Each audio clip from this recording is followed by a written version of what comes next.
Сирия пережила освобождение, но кто теперь будет определять ее духовный путь? Новый муфтий Усама ар-Рифаи. Кто он? Почему его назначение вызвало столько споров? И самое главное, какую религиозную политику он будет проводить? Тем временем бывший муфтий Сирии Бадр ад-Дин Хасун арестован. Что это означает для страны? Разбираемся прямо сейчас. Усама ар-Рифаи – фигура, вызывающая противоречивые эмоции в Сирии. Родившийся в 1944 году в Дамаске, он является сыном известного проповедника Абд аль-Карима ар-Рифаи и получил образование у ведущих ученых города. Углубленное изучение арабского языка и шафиитского фикха сделало его одним из известных религиозных деятелей. С 1980-х годов он был связан с оппозиционной деятельностью и в 1981 году был вынужден покинуть Сирию и отправиться в Саудовскую Аравию из-за репрессий против братьев-мусульман.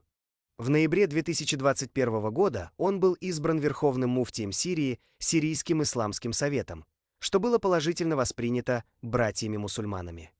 Усама ар-Рифаи вместе с известным чтецом Карием Раджихом и своим братом Сарией ар-Рифаи был одним из самых видных религиозных деятелей, поддержавших сирийскую революцию 2011 года. Во время молитвы в мечети его отца в ночь 27 Рамадана 2011 года силы безопасности и сторонники режима ворвались в мечеть, разогнали молящихся и протестующих, а самого шейха ар-Рифаи жестоко избили.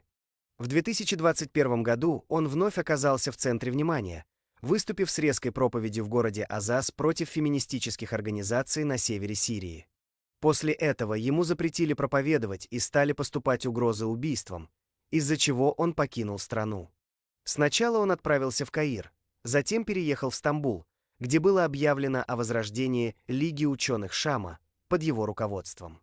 В апреле 2014 года в Стамбуле был также основан Сирийский исламский совет, во главе которого также стал ар-Рифаи. В начале сирийской революции он поддерживал военные формирования, выступавшие против режима, в том числе бригады Сахаба и Исламский союз солдат Шама, а также положительно отзывался о турецкой поддержке свободной сирийской армии. Теперь он не просто муфтий, а председатель совета по фетвам, в который вошли 14 человек.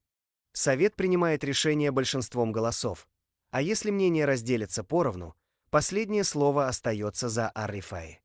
Безусловно, его назначение – шаг вперед по сравнению с прежним муфтием Бадр ад-Дином Хасуном, который был скорее чиновником режима, чем религиозным лидером. Однако сам ар-Рифаи придерживается ашаритско-суфийских взглядов, что уже вызвало недовольство среди значительной части мусульман.